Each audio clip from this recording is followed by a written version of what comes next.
I'm Anil Kumar, and in this video we will try to understand end behavior of inverse of the functions. So we are considering all the parent functions here, and in this video we'll discuss them all at one place. Which of the following parent functions have identical end behavior of the function and its inverse? So these are 6 parent functions. I'd like you to pause the video, answer this question, and then look into my suggestions. Let's consider these functions quickly. So what I'll do here is that I will just draw a graph of each one of them, and then we will discuss their end behavior and end behavior of their inverse function, right? Now, what is inverse function?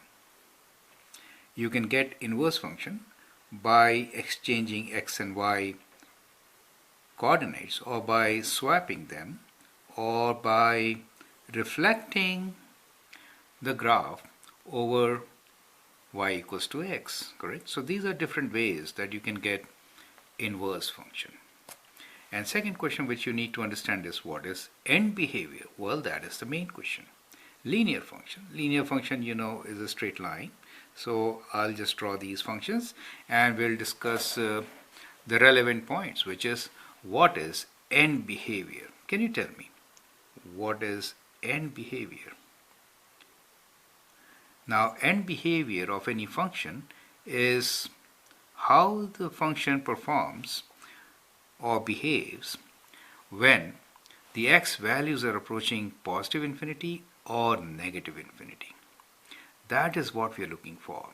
So end behavior is really what happens when x approaches negative infinity, what happens to y values, right? Or when x approaches positive infinity.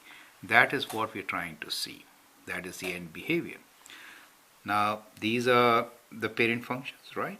Square root, right? So these are the parent functions, reciprocal function. So that is kind of neat, right? Sinusoidal. So we'll start from here and then we'll consider only one wave. Okay. So these functions, let's first talk about their end behavior. End behavior of the function is, as x approaches negative infinity, y approaches negative infinity. Here y approaches positive infinity for x approaching positive infinity. For a quadratic function, both ways it is approaching positive infinity. For cubic, it approaches negative infinity and then positive infinity. For exponential function, x value, as it approaches minus infinity, y approaches 0. So it has a horizontal asymptote, right? But when x approaches positive infinity, y approaches positive infinity. In this, it's very similar to quadratic. As x approaches negative infinity or positive infinity, y approaches positive infinity. Here, it is always increasing. As x approaches positive infinity, y approaches positive infinity. Since the domain is greater than or equal to 0, we cannot consider negative infinity in this case. In reciprocal function, both ways you see, as x approaches positive infinity or negative infinity, the function approaches 0, and that is y equals to 0, a horizontal asymptote, correct? In case of sine function, however, as x approaches positive infinity or negative infinity, we really don't know where the function will be. It oscillates, right? So that is not relevant for us, as we are not sure about it, correct? Now let's look into inverse of these functions, right? So the best way is to sketch the inverse. For linear function, the inverse is exactly the same, right? If you reflect it on y equals to x, you get the same function. For the quadratic function, the inverse is kind of like this, which you know is not a function, right? Now, in this case, if I reflect this line over x equals to y, then what I get here kind of like this and here like this, right? So that becomes inverse of our line.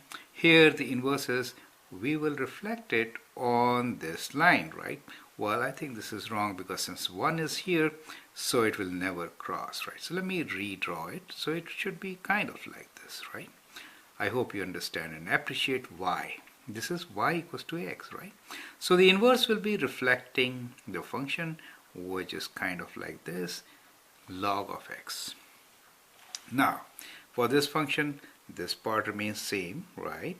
But here it gets reflected right across, right?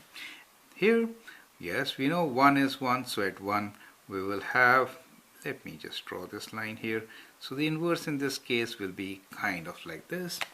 In this case, it is an odd function, symmetric about this line also. So if I reflect, we get same inverse, right? So we get exactly the same graph. In this case, well, we will not consider the inverse since the end behavior is not defined, right? We'll write not defined end behavior, right?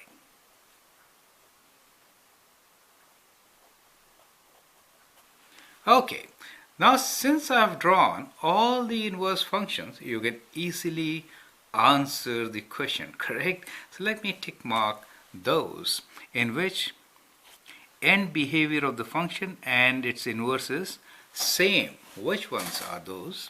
Well, of course, linear functions. Here it is different, right?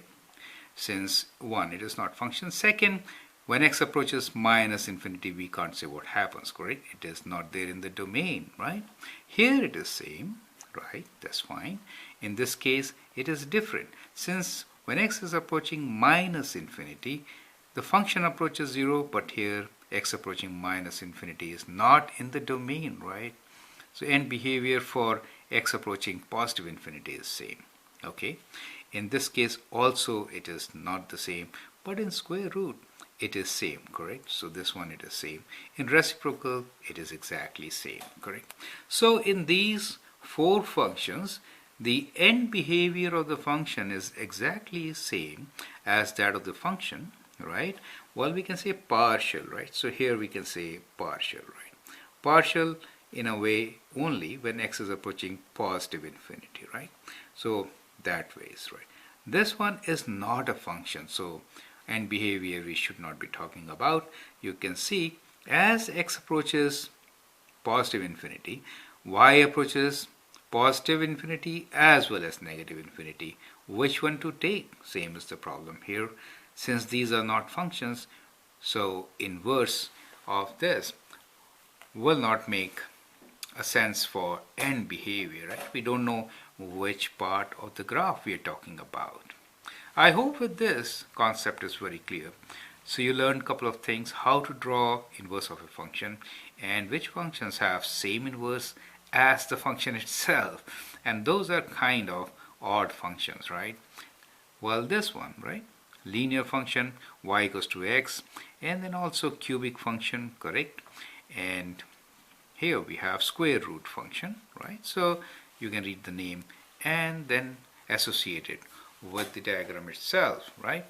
And the reciprocal function. So these are the functions for which the end behavior is same. So it's the linear function, correct? The cubic function, perfect, the square root function, and the reciprocal function.